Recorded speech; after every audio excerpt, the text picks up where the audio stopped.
श्रावण महिन्याचा पहिला सोमवार आणि आज आहे नागपंचमी. तर सर्व महिलांना नागपंचमीच्या खूप खूप शुभेच्छा. तर बघा आम्ही मेहंदी पण काढली आणि आज सकाळी सकाळीच इथे एक मिरवणूक निघाली होती, ते पण मी थोडीशी शूट केली. त्यानंतर मी ते लगेच देवपूजा करायला घेतली. माझ्याकडे पिंड होते.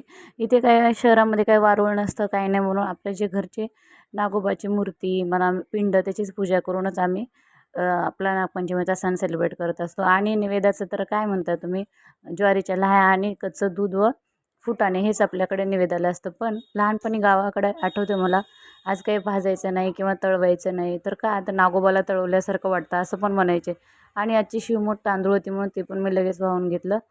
नागोबाची तर पूजा करायची आहे, निवेदाला पण बनवायचं आहे, स्वयंपाक पण करायचा, पण नेमकं काय स्वयंपाक करायचं हेच कळत नाही मला आज.